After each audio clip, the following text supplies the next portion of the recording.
સોનું કે ચાંદી ખરીદી શકતા નથી તો પૂનમના દિવસે જરૂરથી ખરીદો આ એક 10 રૂપિયાની વસ્તુ।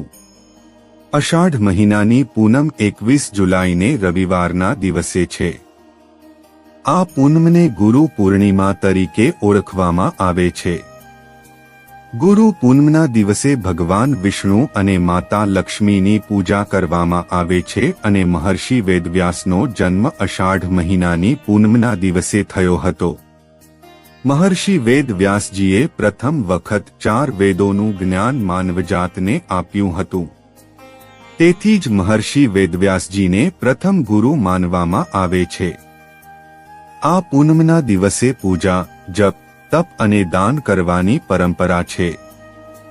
આ સાથે મહર્ષિ વેદવ્યાસજીની પૂજા કરવામાં આવે છે। આ પૂનમના દિવસે વિશેષ ઉપાય કરવાની પણ જ્યોતિષ શાસ્ત્રમાં જોગવાઈ છે। આ ઉપાયોનું પાલન કરવાથી ઘરમાં સુખ, સમૃદ્ધિ અને શાંતિ આવે છે। જો તમે પણ સુખ, સમૃદ્ધિ અને શાંતિ મેળવવા માંગો છો તો ગુરુ પૂનમના દિવસે આ 5 વસ્તુ જરૂરથી ખરીદો।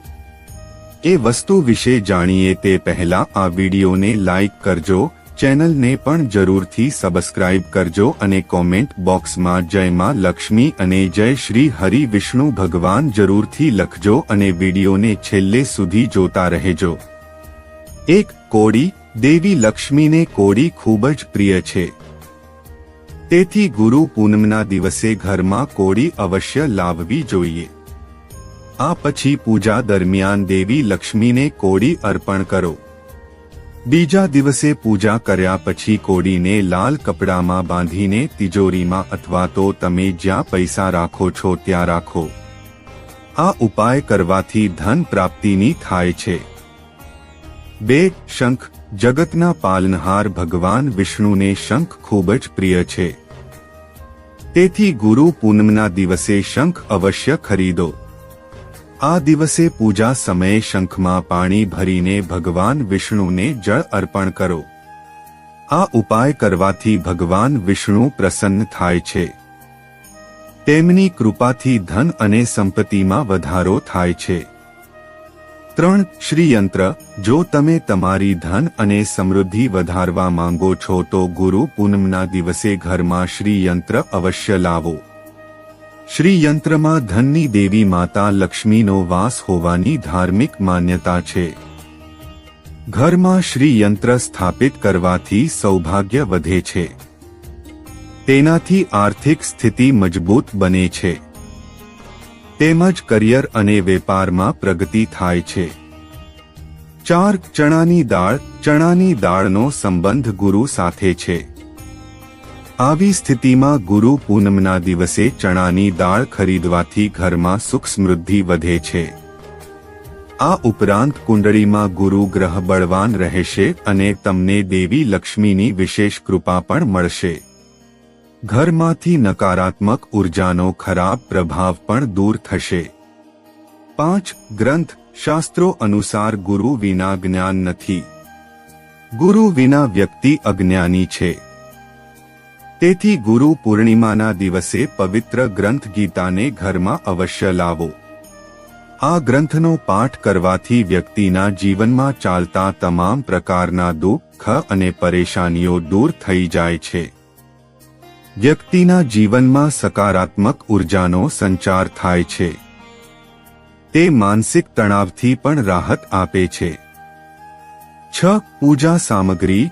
ગુરુ પૂનમના દિવસે પૂજા સંબંધિત વસ્તુઓ ખરીદવી ખૂબ જ શુભ માનવામાં આવે છે। આવી સ્થિતિમાં આ દિવસે તમે ભગવાનની મૂર્તિ અથવા ધાર્મિક પુસ્તક ખરીદી શકો છો। આમ કરવાથી તમારા ઘરમાં સકારાત્મક ઉર્જા આવશે જેનાથી ઘરમાં સુખ શાંતિ જળવાઈ રહેશે। 7. લાફિંગ બુદ્ધા।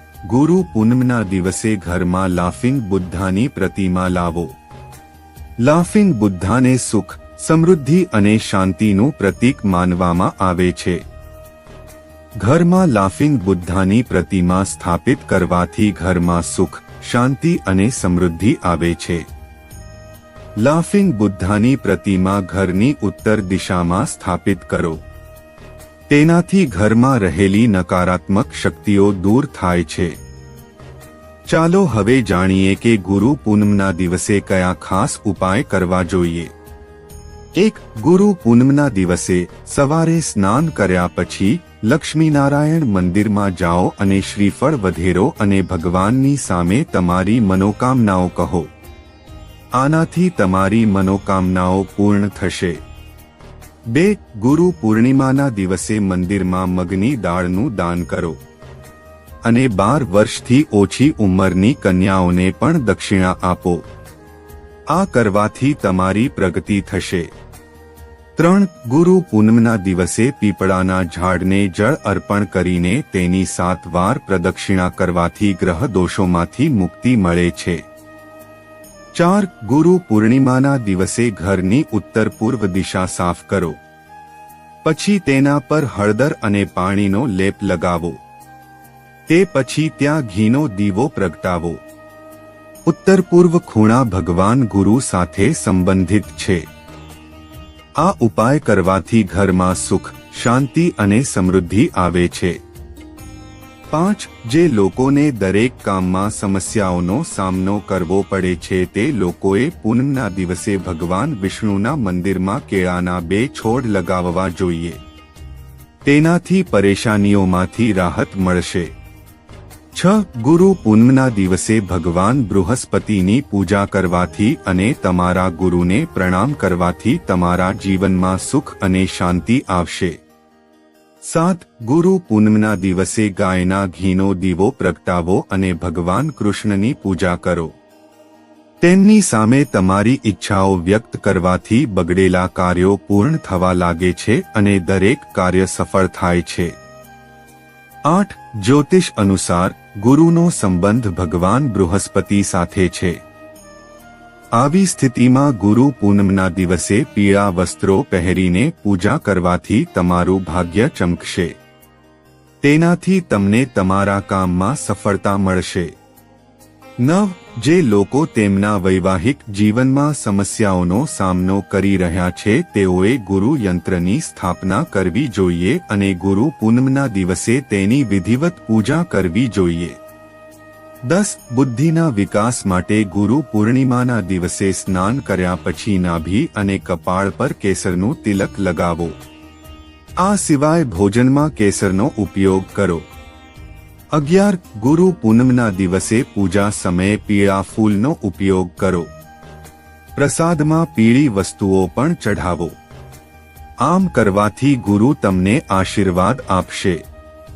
12. જે લોકોના ઘરમાં પૈસા નથી ટકતા તેમણે ગુરુ પૂનમના શુભ મુહૂર્તમાં પોતાના ઘરની જમીનમાં ચાંદીનું વાસણ દાટીને રાખવું જોઈએ। તેનાથી ઘરમાં દેવી લક્ષ્મીનો વાસ થશે। 13. ગુરુ પૂર્ણિમાના દિવસે કોઈ વૃદ્ધ બ્રાહ્મણને ભોજન અને પીળા વસ્ત્રોનું દાન કરવાથી વ્યક્તિને આશીર્વાદ મળશે। આનાથી તેની તમામ મનોકામનાઓ પૂર્ણ થશે। 14. જો ગુરુ પૂનમના દિવસે સ્નાન કરતી વખતે નાગરમોથા નામના છોડનો ઉપયોગ કરવામાં આવે તો વ્યક્તિની તમામ શારીરિક અને માનસિક સમસ્યાઓ દૂર થઈ શકે છે। 15. ગુરુ પૂર્ણિમાના દિવસે ભગવાન વિષ્ણુની વિધિપૂર્વક પૂજા કરો અને અચ્યુત અનંત ગોવિંદ નામનો 108 વાર જાપ કરો। હવે લોટમાંથી બનેલી પંજરીનો પ્રસાદ બનાવીને ચઢાવો। પૂજા પછી પરિવારના સભ્યોમાં પ્રસાદનું વિતરણ કરો। 16. જે વિદ્યાર્થીઓને અભ્યાસમાં મુશ્કેલી આવી રહી છે તેમણે ગુરુ પૂનમના દિવસે ગીતાનો પાઠ કરવો જોઈએ। આ ઉપાયથી અભ્યાસમાં આવતી સમસ્યાઓ દૂર થઈ શકે છે। ગુરુ પૂનમના દિવસે ભૂલથી પણ આ કામ ન કરો। 1. ધાર્મિક માન્યતાઓ અનુસાર વ્યક્તિએ પોતાના ગુરુના આસન પર બેસવું જોઈએ નહીં, ખાસ કરીને ગુરુ પૂર્ણિમાના દિવસે, કારણ કે શાસ્ત્રોમાં ગુરુને ભગવાનનો દરજ્જો આપવામાં આવ્યો છે। આવી સ્થિતિમાં ગુરુના આસન પર બેસવું એ ગુરુનું અપમાન જ નહીં પરંતુ ભગવાનનું પણ અપમાન માનવામાં આવે છે। 2. ગુરુની સામે ક્યારે અપશબ્દો કે અભદ્ર ભાષાનો ઉપયોગ ન કરવો જોઈએ। ઘણીવાર ગુસ્સે થયેલા લોકોના મોઢામાંથી ગમે તે શબ્દો નીકળે છે. આવી સ્થિતિમાં એ હંમેશા યાદ રાખવું જોઈએ કે ગુરુની લાગણીને ઠેસ પહોંચે તેવા શબ્દો ક્યારેય ન બોલવા જોઈએ. 3. કોઈ પણ વસ્તુનો ટેકો કે સહારો લઈને ક્યારે ગુરુની સામે ઊભા ન રહેવું જોઈએ. આ સાથે ગુરુના ચહેરા તરફ પગ રાખીને બેસવું જોઈએ નહીં. વાસ્તવમાં આ રીતે બેસવું એ પણ ગુરુનું અપમાન માનવામાં આવે છે. 4. આપણે ક્યારે ભૂલથી પણ આપણા ગુરુ વિશે બીજા કોઈની સામે ખરાબ ન બોલવું જોઈએ. આ એક ઘોર અનર્થ છે. જો કોઈ બીજું પણ આવું કરતું હોય તો તેને રોકવાનો પ્રયાસ કરો. 5. ધન દૌલતની બાબતમાં વ્યક્તિ ભલે ગમે તેટલો મહાન કે મોટો બની જાય, તેણે ક્યારે પણ પોતાના ગુરુની સામે પોતાની ધન દૌલતની કીર્તિ દર્શાવવી ન જોઈએ. કારણ કે ગુરુએ આપેલા જ્ઞાથી જ શિષ્યોનું કલ્યાણ થાય છે. યાદ રાખો કે ગુરુની વાણીનો દરેક શબ્દ તમારી બધી સંપત્તિ કરતા ભારે છે. તેના જ્ઞાનની કિંમત ક્યારેય ચૂકવી શકાતી નથી. આ તમામ માહિતી જનહિતને ધ્યાનમાં રાખીને આપવામાં આવી રહી છે. તમારી આસ્થા અને માન્યતા મુજબ જ્યોતિષ અને ધર્મના ઉપાયો અને સલાહ અજમાવો. વિડિયોનો હેતુ માત્ર તમને વધુ સારી સલાહ આપવાનો છે. અમે આ સંબંધમાં કોઈ પણ પ્રકારના દાવા કરતા નથી. મિત્રો, જો તમને વિડિયો પસંદ આવ્યો હોય તો લાઈક કરો અને સબસ્ક્રાઇબ કરો. આભાર.